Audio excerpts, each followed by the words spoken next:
Tonight on 12 News at 5, a candidate has announced their intention to run for Binghamton City Council's 6th district seat. We tell you who in just a bit. Plus, rural communities across Pennsylvania are getting money to help boost their electrical infrastructure. We bring you the local impacts, and Vestal's Central School District is implementing a new phone ban using Yonder bags. This and more, all starting right now. From WBNG, the Southern Tier's #1 local news. This is 12 News at 5. Good evening and thank you for joining us here at 5. I'm Zach Grady. We begin tonight with the 2024 general election, as it's almost here, and this year voters in Binghamton's 6th district will vote on the seat for city council. 12 News' Kyle Spizak is live in our newsroom with more. Kyle, what's going on? Yeah, thank you, Zach. Last year was an off-year election, and the seats for Binghamton City Council were up, but the race for District 6 resulted in a tie, and eventually court battle would ensue, resulting in the race being up for grabs again today in the general election. Today, Democratic candidate Rebecca Rathmel announced she is running for the 6th district once again. I'm Rebecca Rathmel, and I'm running for Binghamton City Council to represent the 6th district.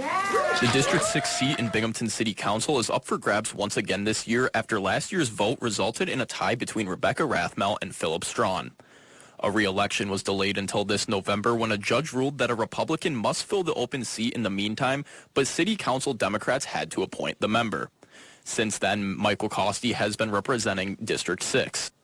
Today, Rathmel announced her candidacy at the former Conklin Ave Weiss Markets, and she says her efforts have never stopped since the tie was announced. I never went anywhere.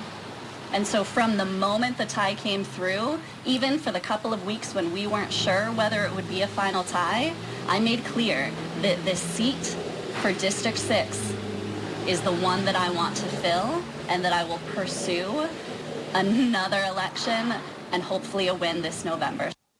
The 6th district represents the southeast side of Binghamton, which has become a food desert since the closure of the Weiss Markets on Conklin Ave. Rathmel pointed to the fact that affordable housing, quality housing, and accessible food are key points of her campaign.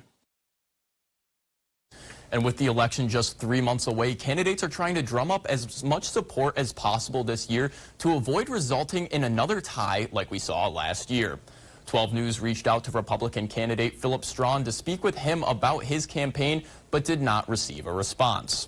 Live from the newsroom, I'm Kyle Spizak, 12 News, Broome County. Thank you, Kyle.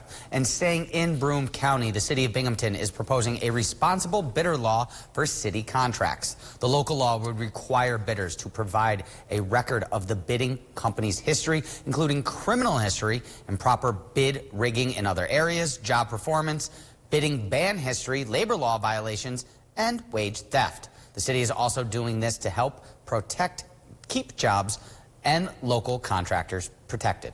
This new law will mandate that bidders provide the city of Binghamton with information about their track record.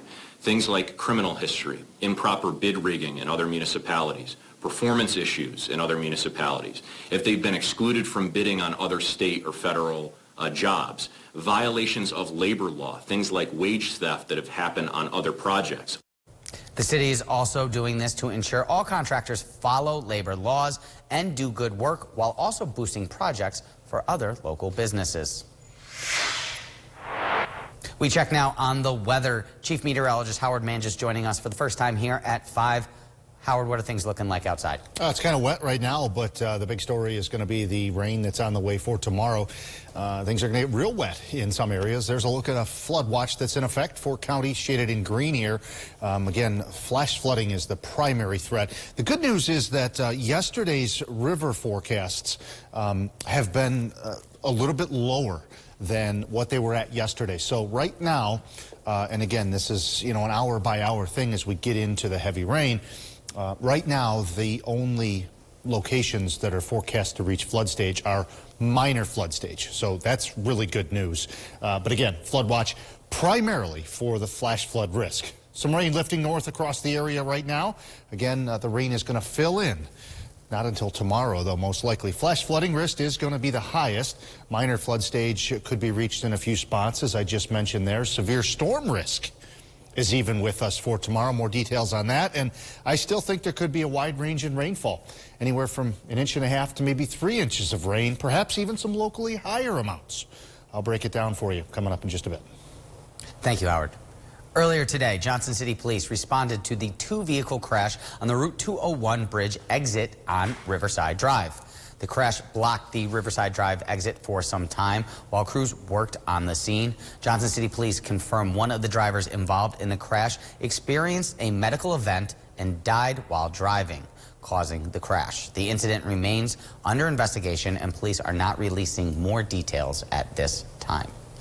Around 5:30 this morning, the Johnson City Fire Department responded to 30 Camden Street in the Westover area for reports of a house fire. Firefighters on scene say when they arrived, the house was already filled with smoke. A neighbor spoke with 12 News crews on scene, and they described the fire as it was happening. Horrible, like it was terrifying. The firefighters were already here at that time when I did come outside because I'm not sure how fast the house went up into flames. My neighbor actually said he saw it grow. 12 News also spoke with Fire Marshal Bob Blakesley, who describes the effort it took to put out the fire. They got here, they were met with heavy fire. It seemed like there's fire coming from every window, so they went to work making sure that everybody had gotten out of the house. I know that there was a number of individuals that resided here that were taken for observation, but to my knowledge, no serious injuries. Following the second alarm fire, Endicott, Well, City of Binghamton and West Corners Fire Departments all responded. The fire was put out around 6:30 a.m. this morning. There were no injuries. A little kitten was saved from the home. The cause of the fire is still under investigation. In an 11-3 vote on Tuesday, the Tompkins County Legislature voted in favor of a resolution to explore the possibilities of increasing the minimum wage throughout the county. The current minimum wage in the county is $15 per hour and set by New York State. County officials will consider changing this for Tompkins County residents. Some legislators have argued the county should not be the test case on if this is possible. Residents we spoke to are excited for a potential minimum wage increase. An increase, it would improve the way you live, definitely. The impact on people and stuff, it's a good thing. A 2023 report from researchers at Cornell University states roughly 18,000 workers in Tompkins County earn less than the current living wage, and legislators are looking to change that with this potential legislation. Recently, Vestal's Central School District will be introducing a new phone ban for its students using Yonder bags. The Vestal School District recently held public forum to listen to the concerns of the community, where they were met with some concerns about contacting students in case of emergencies. Clifford Kaysen, supervisor of Central Schools, of the Vestal Central Schools District, tells 12 News how parents will be still able to contact their kids. A group of us took a tour of another school district that implemented the Yonder pouches. So we're able to see in action as the students arrived, putting their phones in the pouches and then going out throughout the whole school day and not having their phones, rather in the hallways. Students are talking and conversing. They're not holding their phone down. Kaysen explains that the device task force for Central School District has looked into various options to try to mitigate phone use in schools. From a social, mental, and educational perspective, Kaysen believes that Yonder bags are the right call. Kaysen also told 12 News that this new policy, despite the concerns of parents, will not eliminate the ability to contact students in class. Central School Districts will continue with its plans to use Yonder bags in this upcoming season. In Cortland, the county is looking for people to donate bikes on August 31st. It is to teach kids how to change tires, coil the change, check the brakes, and how to maintain the bikes.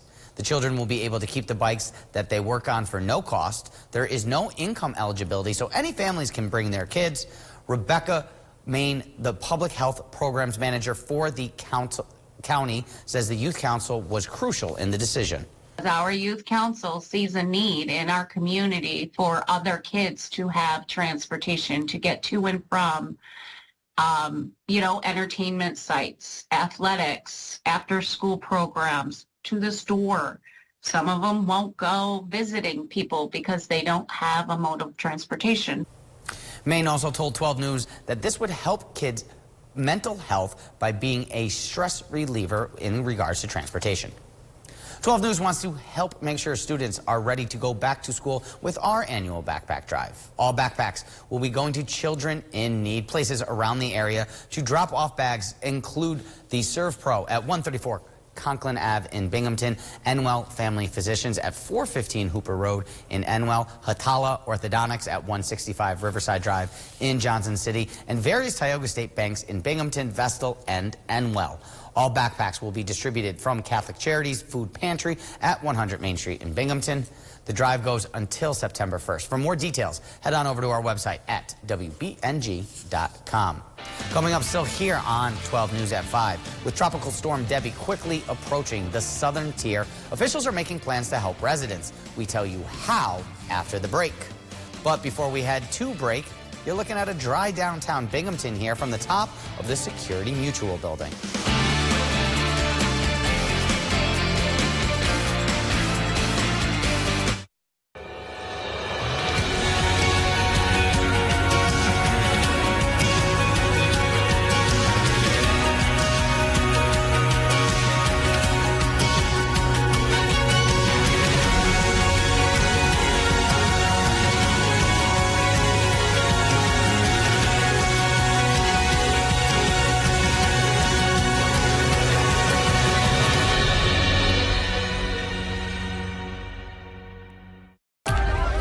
What kind of lawyer are you?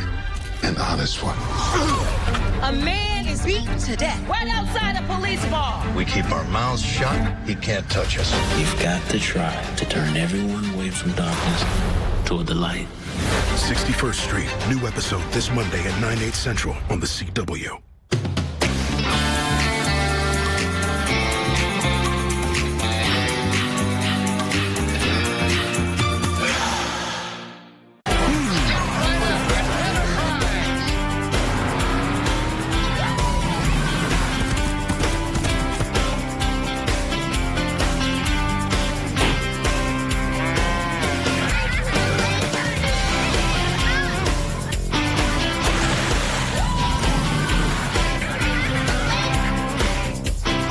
You're never far from fun this summer. Choose from over 50 county and local fairs across New York State at findyourfair.com.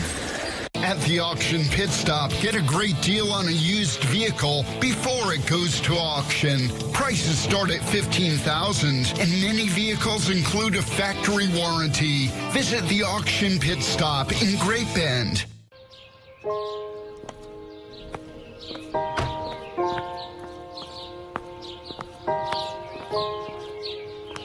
Madison, you forgot your backpack. Not all local children have access to backpacks. That's why now through September 1st, WBNG is helping collect them. To donate, please bring new backpacks to Serve Pro on Conklin Ave in Binghamton. WBNG's Backpack Drive is brought to you by these local sponsors.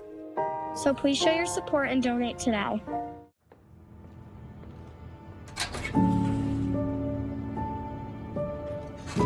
Madison. Not all local children have access to backpacks. Have a great day at school. That's why now through September 1st, WBNG is helping collect them. To donate, please bring new backpacks to any one of these Tioga State Bank locations. WBNG's Backpack Drive is brought to you by these local sponsors.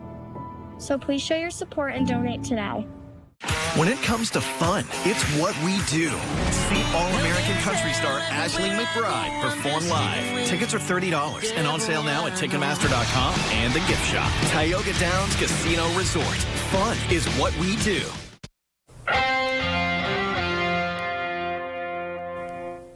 The remains of Hurricane Debbie are making their way into the southern tier, and New York State is making plans to help.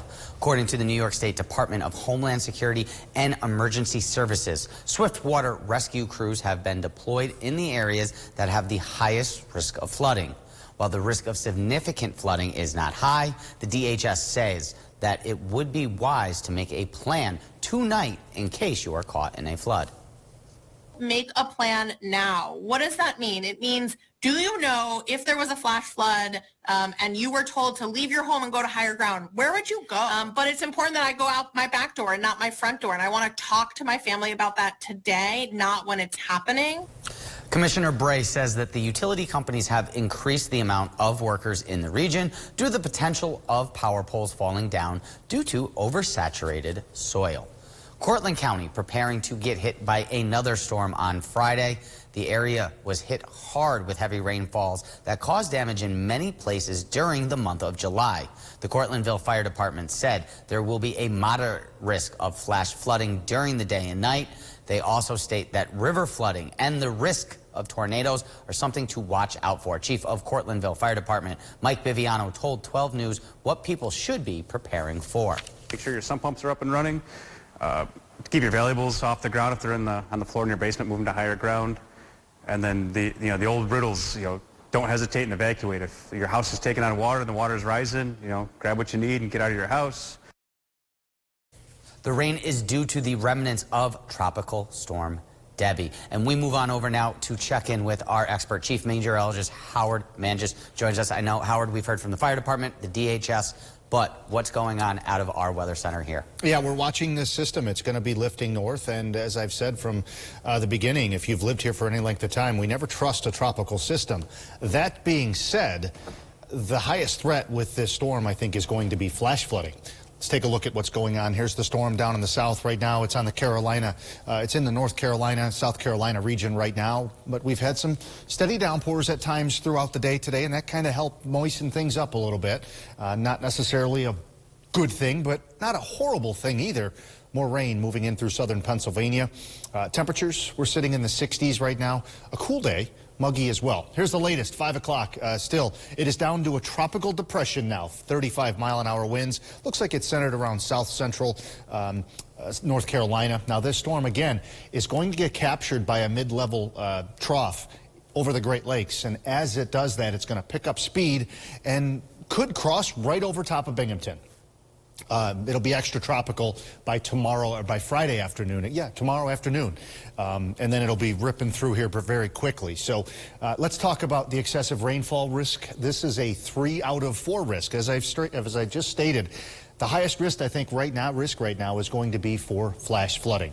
River flooding, we could get to minor stage, but pending some unforeseen stalled mesoscale banding or something like that, we should stay well without, we should stay out of major flood stage. So that's some really good news.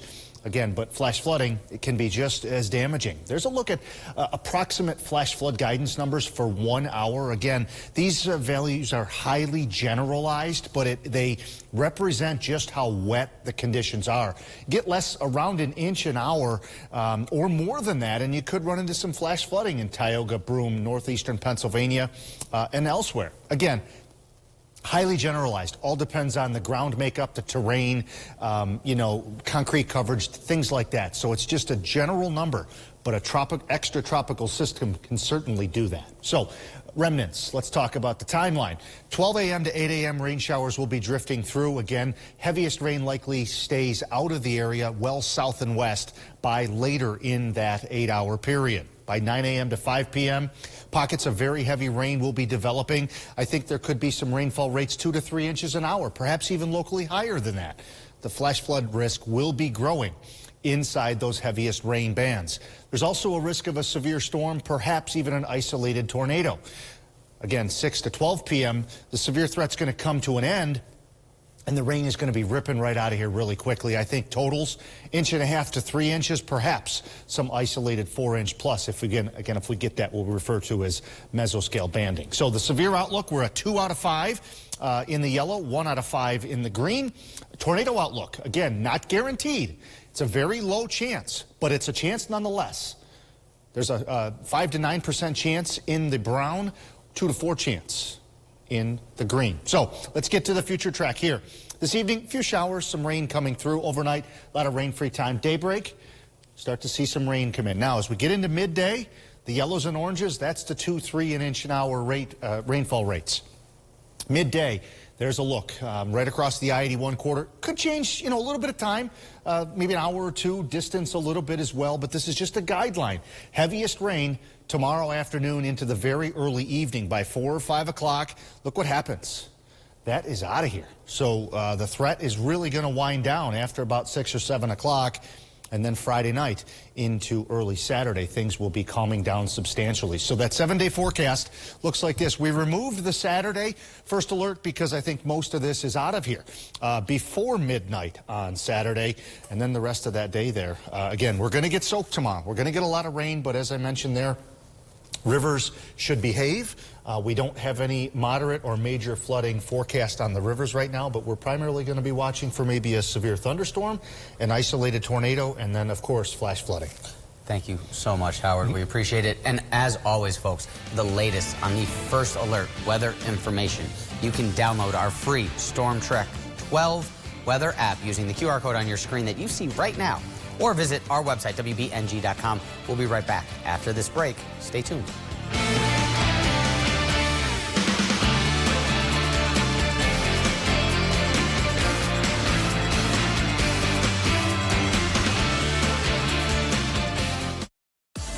Tonight on WBNG Channel 12. Tonight on the Binghamton CW. Tonight on Binghamton's Me TV. As a mom, you're supposed to act like a mom. But this isn't the Strong Museum of playing it safe. You used to be the daredevil of the cul-de-sac, a gravity-defying, rule-bending wild child with an unquenchable thirst for adventure. It still burns inside you. And it's time for this mama bird to fly. It's your turn at the Strong National Museum of Play in Rochester, New York. Play strong. Bath Planet Binghamton is celebrating their new location in Johnson City by giving away 20 free vanities. The first 20 people who mention this ad will get a free vanity and fixtures when they move ahead with a bathroom project. With Bath Planet, you will always get a free quote that is good for an entire year, hundreds of color and pattern combinations, and a lifetime warranty to assure you never have to do your bathroom again. Bath Planet Binghamton, right across the street from Home Depot in Johnson City. Everyone deserves the fastest, most reliable internet speeds, regardless of where they live. That's why Spectrum offers the fastest speeds in more neighborhoods than any other provider. So switch to Spectrum and get a powerful network that connects nearly 500 million devices. Get Spectrum Internet starting at $29.99 a month with 99.9% network reliability and get free advanced Wi-Fi, free modem, and one free line of unlimited mobile. Plus, save with our 2-year price guarantee. Call 1-855-574-4687 or scan to call. With Spectrum Internet, you can power all of your devices to enjoy streaming, video chatting, and gaming with the most reliable internet speeds. Get a powerful network that millions of customers rely on. I rely on Spectrum Internet. You should too. Switch to Spectrum Internet starting at $29.99 a month with free advanced Wi-Fi, free modem, and one free line of unlimited mobile. Plus, save with our 2-year price guarantee. Call 1-855-574-4687. Call now. When I hit 80, I needed help around the home. A friend of mine told me to call Freedom Care, and they'll pay my granddaughter to take care of me. Funded by Medicaid, Freedom Care allows people to choose who provides their care, and the caregiver gets paid instantly after their shift. Life is sweeter with her around. Nana gave me so much joy as a child. Now it's my turn to return the love. Call now to find out benefits and pay and how fast you can get started. At Guthrie, we understand that life is busy. So when you need medications for you and your family, Guthrie Pharmacies make it easy. Personalized care from our team of pharmacists, affordable prices, and convenient drive-through locations in Shenango Bridge and Johnson City. Choose Guthrie Pharmacy to get the right medications at the right time, the right way. Visit Guthrie.org.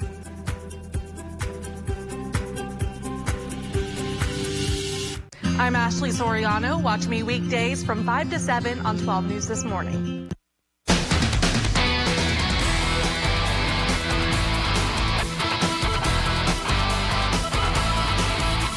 Team USA is still flying high in women's basketball, beating Nigeria to advance to the Olympic semifinal in Paris. And that's not the only thrilling happening at the games. Jamie Yukas is in Paris mixing work with fun.